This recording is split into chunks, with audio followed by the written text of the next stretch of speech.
Hello students, जय Bharat.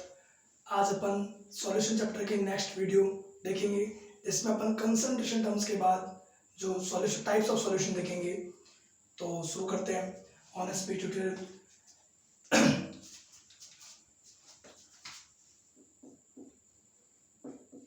Types of solution. Types of solution में अपन first जो देखते हैं वो देखते हैं on the basis of state. on the basis of state। Normally कोई भी सॉल्यूशन बनेगा वो डिपेंड करता है उसके सॉल्वेंट की स्टेट पे। सॉल्यूशन टाइप्स ऑफ सॉल्यूशन जो होता है 9 टाइप्स के होते हैं, जिनमें अपन जैसे देखते हैं gaseous solution. Gaseous solution gaseous solution में अपन देखते हैं solute, solvent and example.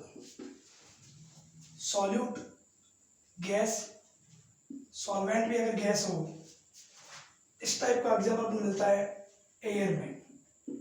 Air में N2 गैस, N2 गैस के एनवायरनमेंट में क्या होता है, O2 गैस प्रेजेंट होती है।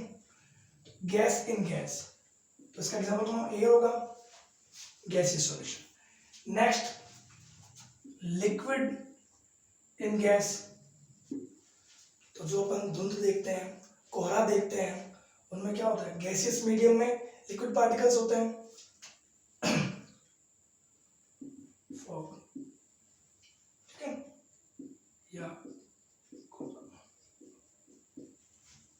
Next solid in gas,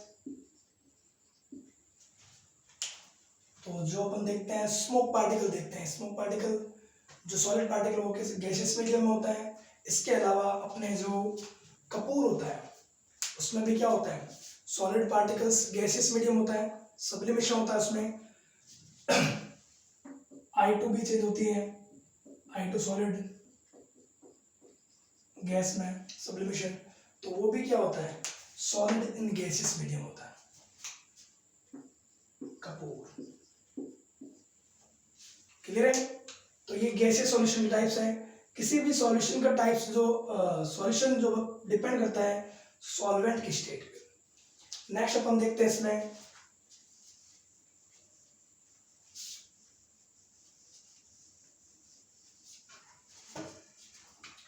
liquid solution. Liquid solution में फिर क्या होगा, सॉल्वेंट की स्टेट लिक्विड होगी, सॉल्यूट, सॉल्वेंट एंड एग्जांपल।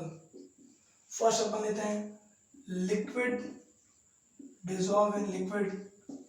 इसका एग्जांपल क्या हो सकता है, एथेनॉल को डिसॉल्व करें अपन किसमें, एथेनॉल डिसॉल्व इन वाटर। जो अल्कोहल पीते हैं वो क्या होता है, वाटर के साथ डिसॉल्व करके पीते हैं, तो ethanol dissolve in water. Example किसका होगा, liquid in liquid. Gas in liquid, इसका एग्जांपल अपने सोडा वाटर भी होता है, जो थम्स अप होती है अपने सोडा वाटर।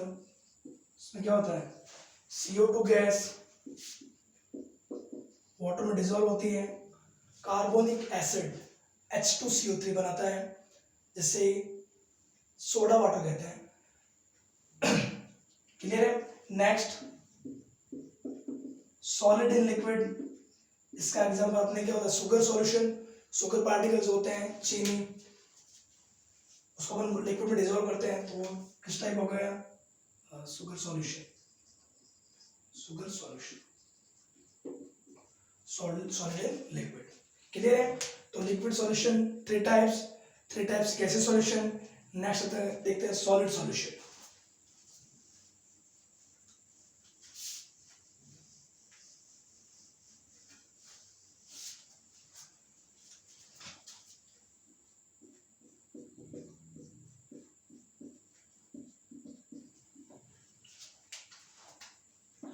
सॉल्यूट, सॉल्वेंट, इसमें सॉल्वेंट क्या होगा, सॉलिड होगा। एग्जांपल सॉलिड इन सॉलिड, जो मिश्र धातु होती है कॉपर, एजी, एलॉय, ठीक है ना, कॉपर एजी के बनते हैं, कॉपर, जिंक, कांसा हो गया, पीतल हो गया, किस टाइप हो जाते हैं, मिश्र धातु जो होती है सॉलिड टाइप की होती है। नेक्स्ट अगर अपन देखते हैं गैस एंड सॉलिड, तो गैस एंड सॉलिड क्या होता है, पैलेडियम की सरफेस पे हाइड्रोजन गैस का एड्सॉर्प्शन होता है, वो किसका एग्जांपल होता है, गैस एंड सॉलिड। तो मीन्स किसी भी सॉलिड की सरफेस पे अगर किसी गैस का एड्सॉर्प्शन होता है तो किसका एग्जांपल होता है, गैस एंड सॉलिड। नेक्स्ट अपन देखते हैं लिक्विड एंड सॉलिड, तो जो अपने अमलगम बनते हैं NaHG,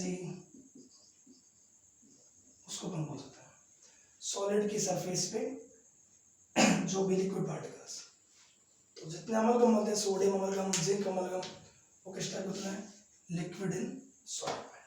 क्लियर है? तो 9 टाइप सॉल्यूशन मिलते हैं on the basis of state. Clear है?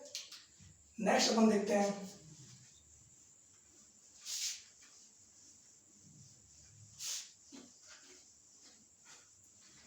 आप इसको नोट भी करता रहा करो पॉज करके।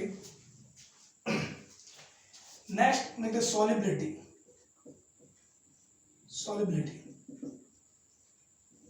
सॉलिबिलिटी को बोलते हैं हिंदी में विलयता। विलयता मीन्स ये होता है कि अगर अपने पास 100 ग्राम विलायक है, 100 ग्राम सॉल्वेंट है, उसमें जितने ग्राम सॉल्यूट के विलय के डिजोल्व होते हैं उसको अपन बोलते हैं सॉलिबिलिटी। अब अगर अपन इसमें सब फर्स्ट पार्ट लेते हैं, जैसे अपन इसको पढ़ेंगे solid in liquid, liquid in liquid, gas in liquid. इसमें फर्स्ट टाइप जो मैं आपको बता रहा हूँ सॉलिड इन लिक्विड। नॉर्मली हमने देखा है अपने नमक NaCl हो गया, शुगर सॉल्यूशन हो गया, सॉलिड को अपन लिक्विड में डिसॉल्व करते हैं, तो उसमें जितना सॉलिड का जितना अमाउंट लिक्विड में डिसॉल्व होता है उसको अपन बोलते हैं सॉलिबिलिटी। अब इसमें अपन पढ़ेंगे कि सॉलिबिलिटी को इफेक्टेड करने वाले फैक्टर कौन कौन से होते हैं। मीन्स अपन सॉलिड को लिक्विड में डिसॉल्व करते हैं तो कौन कौन से फैक्टर्स होंगे जिससे उसकी सॉलिबिलिटी इंक्रीज होगी, किससे डिक्रीज होगी, या किससे अनइफेक्टेड रहती है। तो इसमें अपन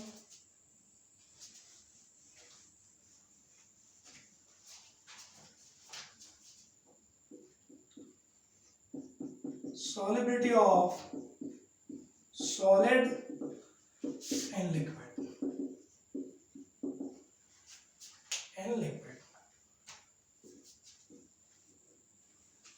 इसमें फर्स्ट फैक्टर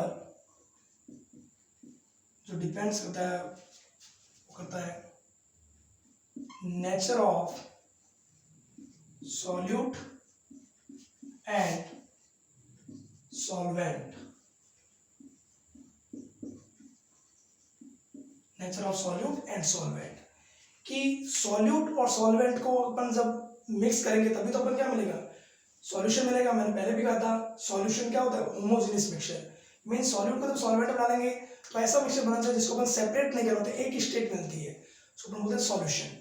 तो डिपेंड करेगा कि सॉल्यूट और सॉल्वेंट इनकी नेचर कैसी है। नेचर का मीन्स ये आता है कि सेम, जैसे केमिस्ट्री में रूल आता है, होता है like dissolve like, like dissolve like, means समान समान को घोलता है।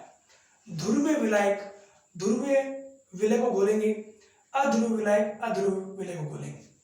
मीन्स ध्रुवीय means polar solvent, polar solvent means water में डिसॉल्व होगा वो कोई भी पोलर होगा, मान लो NaCl, वाटर डिसॉल्व, क्योंकि वाटर में ऑक्सीजन हाइड्रोजन की EN में डिफरेंस होता है, तो हाइड्रोजन की EN कम होती है 2.1, ऑक्सीजन की EN होती है 3.5, तो इसकी EN ज्यादा होता है उस पर माइनस चार्ज, कम होती है उस पर प्लस चार्ज। अगर इसके सामने जिसको वाटर में अपन NaCl को डिसॉल्व करते हैं तो NaCl आयन जो टूटता है वो प्लस में कैटायन एंड एनायन में, तो कैटायन और एनायन के बीच में एक अट्रैक्शन फोर्स लगता है, उसको हम बोलते हैं, इस फोर्स को जो बोलते हैं, ये भी डाइपोल, ये भी dipole, dipole dipole interaction force, dipole dipole interaction force. ये इस तरह से लगता है, मान लो Na प्लस पार्टिकल्स है, उसके अराउंड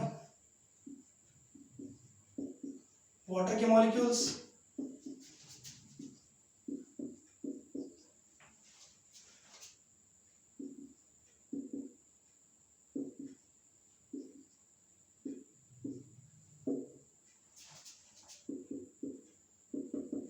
ये अट्रैक्शन फोर्स लगता है, डाइपोल डाइपोल इंटरेक्शन फोर्स लगता है। नॉर्मली ये आयनिक जो कंपाउंड्स होते हैं उनमें लगता है, आयनिक कंपाउंड्स में। ये डिपेंड भी करता है दो एनर्जी पे, वो एनर्जी होती है lattice energy and hydration energy. Means जिस सॉल्यूट की हाइड्रेशन एनर्जी जल योजन ऊर्जा ज्यादा होती है, उसकी लेटिस एनर्जी से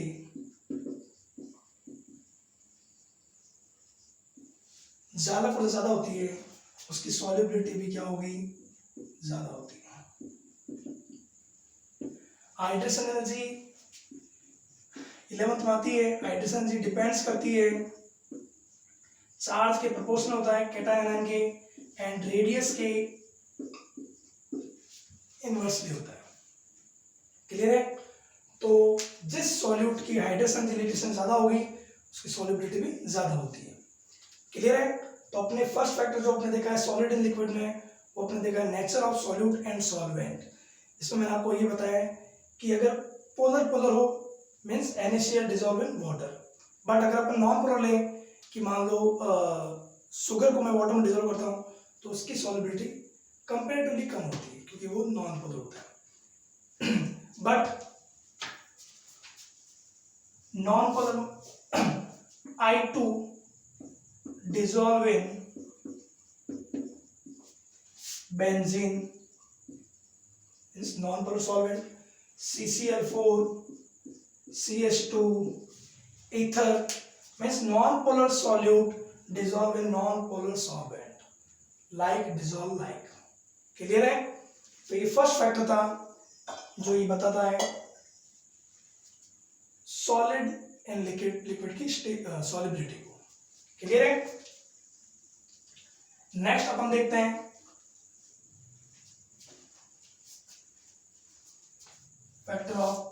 फैक्टर जो सेकंड है वो ये है टेम्परेचर।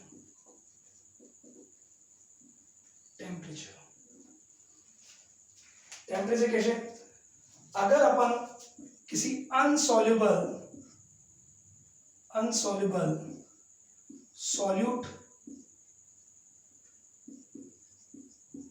सॉल्वेंट मिक्स करते हैं, क्या बनेगा?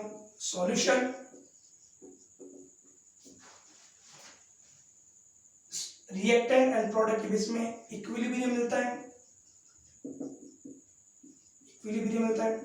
इक्विलिब्रियम उस स्टेट को बोलते हैं जब rate of forward direction and rate of backward direction equal हो जाती है, उसको हम बोलते हैं इक्विलिब्रियम कंडीशन। क्लियर है? तो यहाँ पे क्या होगा, सॉल्युबिलिटी, अगर मान लो अनसॉल्युबल सॉल्यूट का सॉल्वेंट पे घुलने पर सॉल्यूशन बनता है, during this reaction delta x enthalpy of reaction is exothermic. अगर मान लो एनर्जी निकलती हो तो एक रूल आता है ली चैतलियर्स प्रिंसिपल ये कहता है एक्सोथर्मिक रिएक्शंस में टेम्परेचर इंक्रीज करने पर सॉल्युबिलिटी डिक्रीज होती है, रिएक्शन बैकवर्ड चली जाती है। क्लियर है? पॉज करके नोट भी कर सकते हो इसको। Insoluble solute when dissolved in solvent then form solution. If during this reaction heat is released, it means exothermic reaction. In exothermic reaction, when temperature increases, then solubility decreases. But temperature decreases, then solubility increases. Clear है? ये condition एक। Second condition क्या हो सकती है? Second condition ये हो सकती है, अगर अनसॉल्युबल सॉल्यूट का सॉल्वेंट में डिसॉल्व करने पर delta H means endothermic process हो, एनर्जी एब्जॉर्ब हो, तो during this reaction temperature increase करने पर सॉल्युबिलिटी इंक्रीज होती है। क्लियर? एक और ध्यान रखना, अनसॉल्युबल सॉल्यूट सॉल्वेंट में मिलने पर सॉल्यूशन बोलते हैं, उस फिनोमेनन को बोलते हैं डिसोल्यूशन। बट अगर सॉल्यूशन में से सॉल्यूट के पार्टिकल बाहर निकलते हैं, इसको अपन बोलते हैं क्रिस्टलाइजेशन। क्रिस्टलाइजेशन क्लियर है? नेक्स्ट देखते हैं,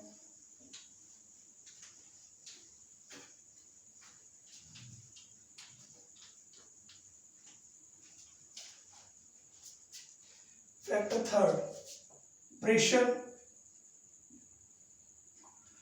प्रेशर का सॉलिड की लिक्विड में सॉलिबिलिटी का कोई इफेक्ट नहीं होता। क्यों? क्योंकि सॉलिड एंड लिक्विड दोनों क्या होते हैं? नॉन कंप्रेसिबल, असंपीड्य, जिनको अपन संपीड़ित नहीं कर सकते हैं, तो जिनको कंप्रेस नहीं कर सकते हैं, तो मींस वो सॉलिबिलिटी में कोई भी इफेक्टेड नहीं है। तो प्रेशर का सॉलिड की लिक्विड में सॉलिबिलिटी का पर कोई इफेक्ट नहीं होता है।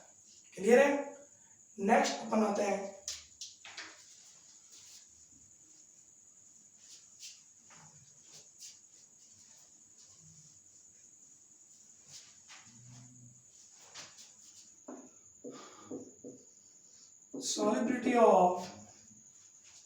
solubility of gas in liquid। solubility of gas in liquid means कोई भी गैस, मान लो CO2 गैस वाटर में डिसॉल्व करते हैं, कौन सा एसिड बनता है? H2CO3 carbonic acid.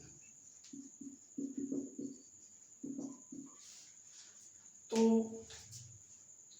मीन्स कोई भी गैस को लिक्विड में डिसॉल्व करते हैं तो उसका क्या इफेक्ट देखते हैं अपन, वो देखेंगे कि मीन्स गैस को कौन इफेक्ट करता है? प्रेशर करता है, टेम्परेचर करता है या नेचर ऑफ सॉल्यूट सॉल्वेंट करता है, तो वो अपन देखते हैं। क्लियर है? तो इसमें अपन फैक्टर फर्स्ट देखते हैं। फर्स्ट फैक्टर वही है, nature of solute and solvent. अब इसमें क्या होता है, जो भी सॉल्यूट अपन क्या लेते हैं? गैस ले लें। तो अगर कोई भी गैस जिसका नेचर या जिसमें मान लो हाइड्रोजन बॉन्डिंग, जो वाटर के मॉलिक्यूल से हाइड्रोजन बॉन्डिंग करती है, उनकी सॉल्युबिलिटी अदर जो गैस है जिसमें हाइड्रोजन बॉन्डिंग नहीं मिलती, उनके कंपैरेटिवली ज्यादा सॉल्युबिलिटी होगी। एक एग्जांपल बता सकता हूँ मैं आपको, अमोनिया गैस। अमोनिया गैस में क्या होगा? वाटर के मॉलिक्यूल के साथ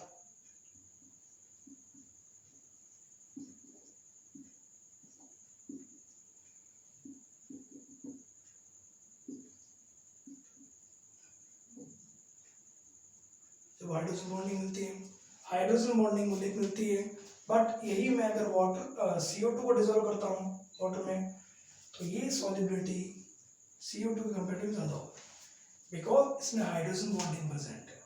क्लियर है? हाइड्रोजन बॉन्डिंग भी होती है। दूसरा एक कोफिशिएंट पर डिपेंड भी करता है। अमोनिया के गैस का एब्जॉर्प्शन कोफिशिएंट होता है, उस पर भी डिपेंड होता है, वो भी अमोनिया का CO2 से ग्रेटर होता है। इस कारण से नेचर ऑफ सॉल्यूट, अगर nature of solute and solvent की ऑलमोस्ट सेम होती है या इनमें हाइड्रोजन बॉन्ड मिलता है, तो सॉल्युबिलिटी ज़्यादा होती है। क्लियर है? नेक्स्ट अपन देखते हैं इसमें जो काफ़ी इंपॉर्टेंट है, वो है हेनरी लॉ।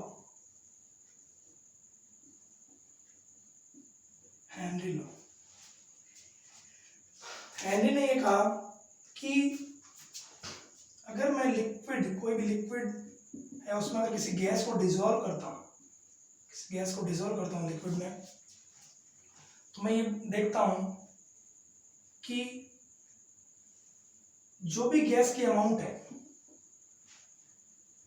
जो लिक्विड की सरफेस पे आती है उसकी प्रेशर की प्रोपोर्शनल होती है। जितना मैं प्रेशर इंक्रीज करूंगा उतनी ही अमाउंट, गैस की अमाउंट की डिजोल्यूशन जो है वो इंक्रीज हो जाता है।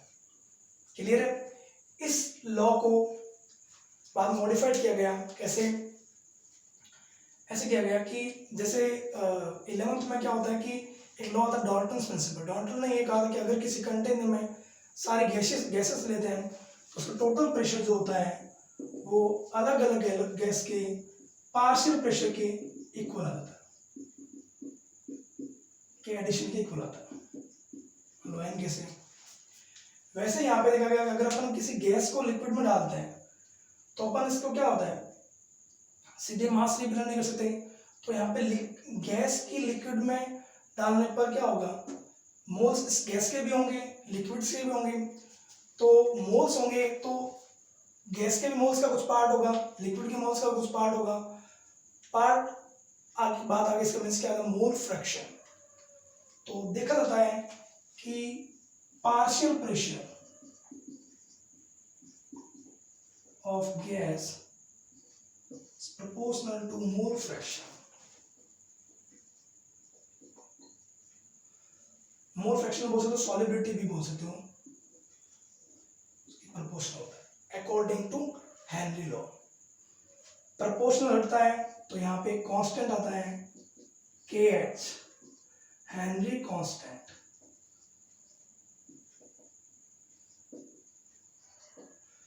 हेनरी कांस्टेंट टेम्परेचर पर डिपेंड करता है। अगर टेम्परेचर इंक्रीज होता है तो हेनरी कांस्टेंट इंक्रीज होता है इन एंडोथर्मिक रिएक्शन में। तो फिर सॉलिबिलिटी भी क्या होगी, मैंने अभी क्या कहा, x को तुम सॉलिबिलिटी फैक्टर भी बोल सकते हो। तो यहाँ से x इक्वल टू क्या आ जाएगा, P/KH। टेम्परेचर इंक्रीज होगा, KH इंक्रीज होगा, इन KH इंक्रीज होगा, सॉलिबिलिटी क्या हो जाएगी, डिक्रीज हो जाती है। इसीलिए अपन देखते भी हैं एनसीईआरटी के अकॉर्डिंग कि मीन्स जो कोल्ड वाटर में जो भी फिश रहती है वो सरवाइव करती है। क्यों? क्योंकि KH का वैल्यू कम होगी, सॉलिबिलिटी ज़्यादा होती है। KH की वैल्यू ज़्यादा होगी अगर तो सॉलिबिलिटी कम होगी। क्लियर है? तो आज अपने कहाँ तक देख लिया, हेनरी लॉ। नेक्स्ट वीडियो में अपन देखेंगे Raoult's law and ideal and non ideal. Clear?